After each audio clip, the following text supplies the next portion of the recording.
sekarang sudah bersama Prof. Ari, spesialis penyakit dalam. Selamat siang, Prof. Selamat siang. Nah, Prof, ini tadi sempat dijelasin juga sama masyarakat sedikit soal GERD dan asam lambung. Mungkin harus diluruskan sedikit. Jadi pengertiannya itu ada yang kurang tepat yang disampaikan oleh masyarakat tadi. Karena betul wajar. Jadi sebenarnya istilah GERD itu baru muncul di tahun 2006. Jadi Montreal, kemudian 2007 saya sudah mulai mensosialisasikan pada masyarakat. Jadi berapa harian tuh udah ngomong tuh. Jadi memang saya bilang udah kita ngomongnya GERD aja karena lebih gampang. Nah, kalau lambung, kalau tadi orang sakit lambung, ya ini kedua-duanya memang penyakit asam lambung. Kalau tadi yang bilang sakit lambung itu sakitnya ada cuma di lambung saja. Kalau dia GERD, asam lambung itu naik balik arah. Justru lebih berbahaya GERD daripada sakit lambung. Kenapa? Karena kan pH lambung itu pH-nya itu 1 sampai 2. Kerongkongan kita itu tadi bukan tenggorokan, kerongkongan atau esofagus itu cuma siap menerima pH sekitar 6. Jadi otomatis, makanya kalau yang lagi benar-benar kena serangan GERD itu dia panas dada, terbakar dan mulutnya pahit biasanya begitu. Dan kadang-kadang dia membangunkan para kita lagi enak tidur tuh bisa terbangun malam hari gitu loh. Nah ini sesuai dengan fakta dan mitos yang kita berikut ini nih dok, bahwa GERD itu adalah penyakit yang disebabkan oleh naiknya asam lambung ya dok? Jadi itu benar-benar fakta. Karena memang gastroesophageal reflux disease dari termnya aja adalah suatu penyakit di mana tadi ada terjadi reflux, balik arah asam lambung. Malah itu bahaya ya dok? Yang menyebabkan simptom tadi, gejala dan komplikasi. Karena tadi asam lambung tadi yang balik arah dia jadi kemana-mana, dia pasien suaranya serak, bisa batuk-batuk, ya kan, sesak napas misalnya, dan juga giginya ngilu-ngilu gitu loh. Itu karena tadi asam lambung yang balik arah tadi gitu. Oke, nah dok ini fakta atau mitos nih dok, kalau sedangkan penyakit MAH itu adalah luka di bagian pencernaan atau di lambung dok, itu fakta atau mitos? Ya, jadi ini kita bilang mitos karena kita kalau bicara soal sakit lambung itu ada dua kelompok besar. Satu adalah yang kita bilang sakit MAH yang fungsional atau istilah medis yang sering digunakan dispepsia fungsional. Ini angkanya 70 sampai 80%. Nah, yang luka itu ya termasuk yang 20%, hanya 20%. Jadi yang fungsional itu kalau kita lakukan endoskopi, dokter endoskopi tidak ditemukan adanya luka. Jadi nggak bisa kita bilang kalau bahwa orang sakit lambung itu ada luka, tidak selalu ada luka. Karena yang luka itu hanya 20%. Oh, jadi yang 80% itu maksudnya apa? 80% itu fungsinya aja. Tadi misalnya makan tidak teratur, misalnya makannya tidak teratur tuh bagaimana ya? Tadi kadang-kadang dia makan baru 6 jam dia makan, baru 12 jam, besok-besok mungkin karena suatu hal dia kesibukan baru ketemu makanan lagi 12, itu yang kita bilang tidak teratur. Kadang-kadang mungkin malam tidak makan, besok makan malam, itu ya tidak teratur. Jadi mungkin buat lambungnya jadi bingung ya dok? Nah benar, lambung jadi bingung. Nah itu yang bisa menimbulkan gejala-gejala orang yang seperti sakit MAH tadi, yang kembung, begah, cepat kenyang, sendawa, perih, tidak nyaman di daerah ulu hati. Nah ini mesti jelas di daerah ulu hati. Karena tadi banyak yang gambar-gambar tadi itu di bawah, jangan. Jadi kalau kita bicara soal lambung itu di atas pusar, patokannya pusar aja pokoknya. Nah, ya tergantung Mas Bekti pusarnya di mana nih? Ya di sini ya berarti atasnya itu yang gejala-gejala timbul karena gangguan dari saluran pencernaan atas. Nah, ini bicara tentang penyebabnya nih dok, ini ada yang banyak yang mengatakan kalau stres itu dapat menyebabkan GERD. Itu fakta atau mitos dok? Ini saya bilang mitos. Karena stres itu tidak menyebabkan, tapi stres ini bisa menyebabkan gejala itu timbul. Jadi kalau kita misalnya tidak mempunyai permasalahan di dalam, tidak punya sakit GERD, walaupun stres apapun tidak akan kambuh dia. Tapi kalau kita kebetulan punya GERD, artinya memang sudah ada pelemahan pada klepnya esophageal sphincter atau pengosongan lambung yang lambat, ada memang asam lambung sudah naik. Stres itu membuat produksi asam lambung kita menjadi berlebih-lebihan. Nah, pada saat produksi asam lambung jadi berlebih-lebihan, itu bisa balik arah gitu loh. Jadi kalau Mas Bekti sehat-sehat aja, artinya lambungnya kuat-kuat aja, stres apapun sebenarnya tidak akan menjadi masalah. Cuman masalahnya memang di masyarakat itu sakit MAH kita tuh cukup tinggi. Saya pernah melakukan penelitian pada penduduk Jakarta ada 1.500-an, ternyata kita dapat angka 40% itu pada sakit MAH. Gitu.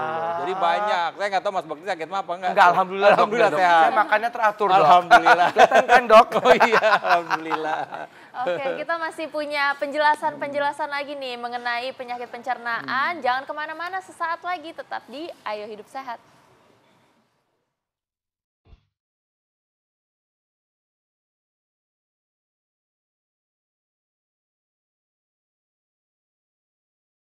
Lambung merupakan salah satu saluran cerna dari sistem pencernaan dalam tubuh manusia yang berbentuk seperti kantung dan terletak di bagian atas rongga perut. Lambung berfungsi untuk mencerna makanan dan menyerap sari-sari makanan. Sebagai salah satu organ penting di dalam tubuh, kesehatan lambung harus terus dijaga. Jika tidak, maka lambung bisa terserang sejumlah penyakit. Nah, berikut ini adalah beberapa jenis penyakit lambung yang perlu kita ketahui.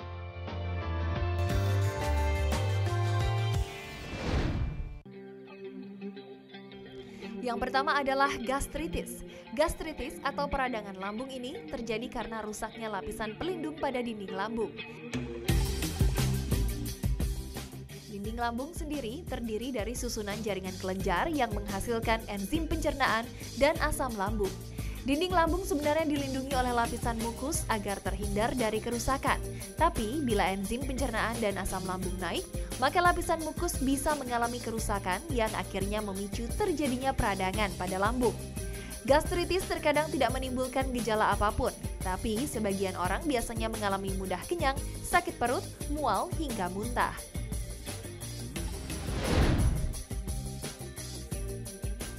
Selanjutnya adalah tukak lambung. Tukak lambung terjadi akibat adanya luka pada lapisan lambung akibat terkikisnya lapisan dinding lambung. Hal ini juga bisa terjadi pada dinding duodenum atau bagian pertama dari usus kecil. Penyebab utama dari tukak lambung adalah infeksi bakteri Helicobacter pylori yang tumbuh di dinding lambung.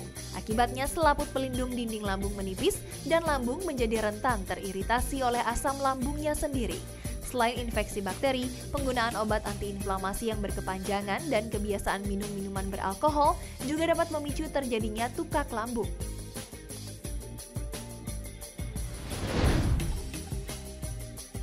Jenis penyakit lambung yang terakhir adalah gastroparesis, yaitu suatu kondisi di mana gerakan otot-otot lambung tidak bisa berfungsi secara normal, sehingga mengakibatkan kelumpuhan lambung yang membuat makanan menjadi semakin sulit dan lama untuk dicerna. Hal tersebut disebabkan karena lambung tidak mampu berkontraksi untuk memindahkan makanan ke dalam usus halus. Gastroparesis dapat terjadi ketika saraf vagus rusak dan otot-otot perut maupun usus tidak berfungsi dengan benar, sehingga proses pengolahan makanan bergerak dengan lambat atau bahkan dapat berhenti. Gejala pada gastroparesis biasanya adalah mual kronis, nyeri pada perut, hingga perasaan kenyang berlebihan walaupun hanya sedikit mengkonsumsi makanan.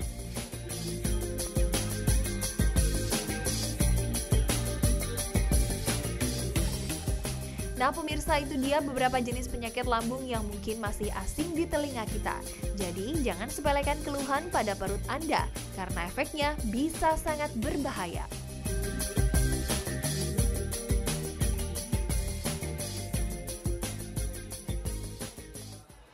Iya, jadi itu dia tadi beberapa penyakit-penyakit lambung ya dok ya. Dan tadi kalau dilihat tadi cairan asam lambungnya segitu banyak nggak sih dok sebenarnya dok? Enggak juga, jadi memang lambung kita itu seperti kantong ya. Jadi sekitar, kalau yang normal itu memang sekitar 800-900 cc lah gitu ya. Kalau itu, tapi juga udah begah juga. Biasanya kalau dalam keadaan normal sebenarnya cairan lambung itu ya 100-200 cc. Nggak banyak sih sebenarnya.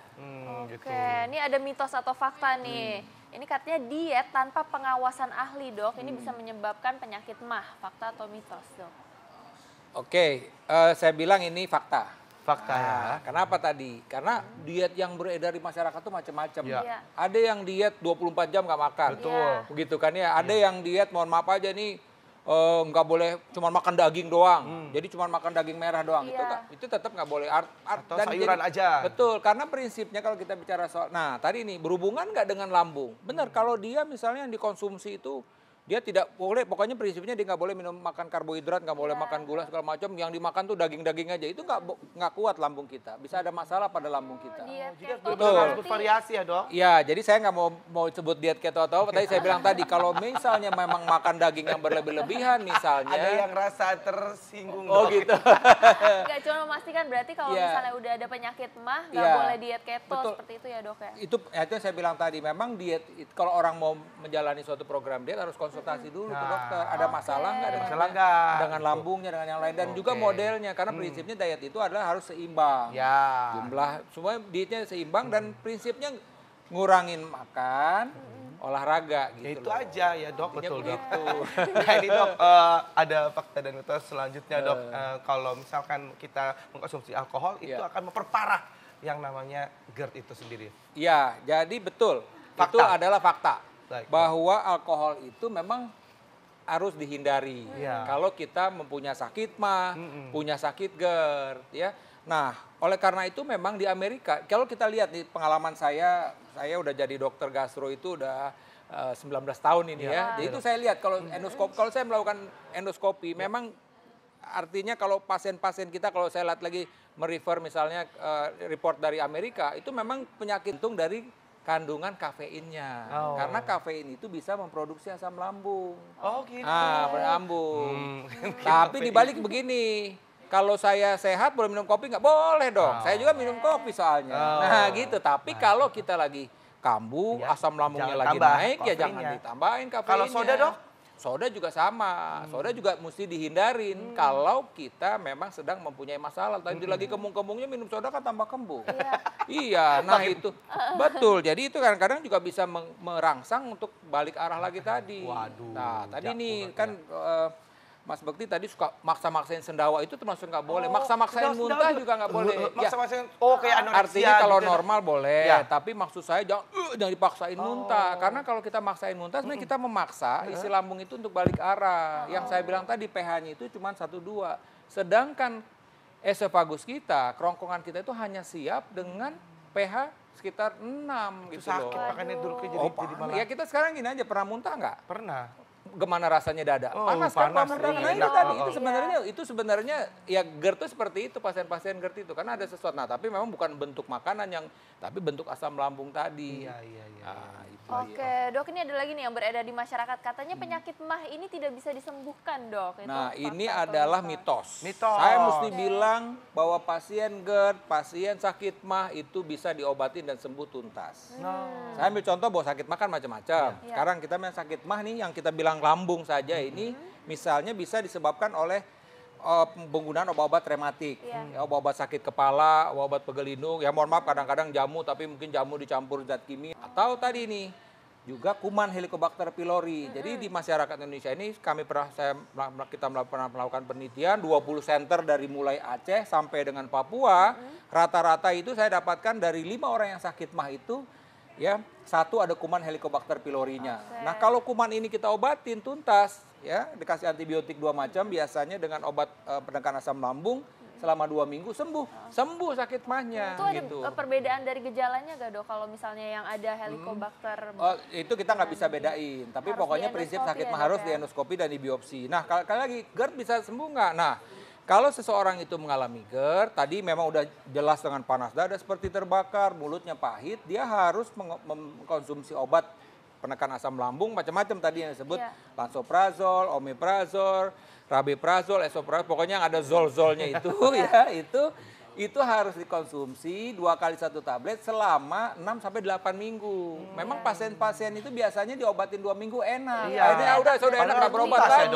Besok-besok kambuh lagi. Jadi harus tuntas 6-8 minggu. Itu harus dikonsumsi obat itu. Nah ini dok, ada fakta dan mitos selanjutnya dok. Ini gas yang berlebihan di lambung itu tingkatkan resiko penyakit GERD-nya tuh dok.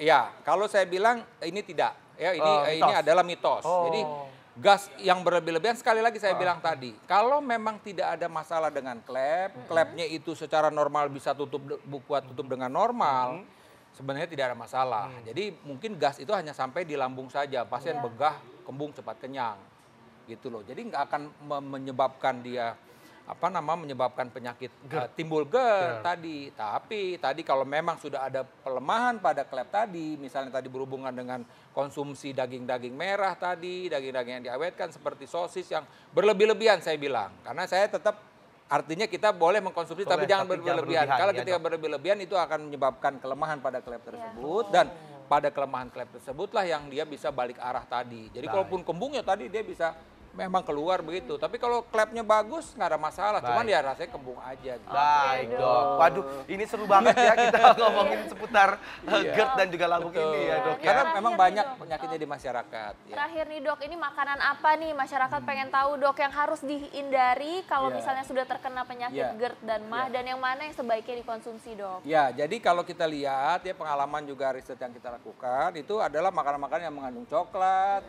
keju, ya, coklat, keju. lemak-lemak, daging merah, ya kan, susu full cream, ya, kemudian juga asam-asam dan pedas-pedas. Ini mesti diperhatiin, ini harus yang memang harus dihindarin. Tadi juga termasuk alkohol, rokok, dan minuman yang bersoda. Kalau kita mengalami GERD, kalau kita sehat nggak ada masalah. Tapi sekali lagi tidak boleh berlebih-lebihan. Itu dia. Gitu loh. Baik dok, Baik, terima kasih banyak Sama-sama. dok. Mudah-mudahan bermanfaat. Nggak terasa nih Kak Bekti udah hampir 60 menit ya kita menemani pemirsa dan sudah waktunya kami pamit undur diri. Jangan lupa saksikan terus Ayo Hidup Sehat setiap hari Senin sampai Jumat jam 1 sampai jam 2 siang live di TV One. Dan jangan lupa kalau ada ketinggalan episode kali ini, Anda juga bisa saksikan di fifa.co.id dan juga di TV One Connect. Saya Indra Bekti. Saya Dr. Sheila Salsabila, Indonesia.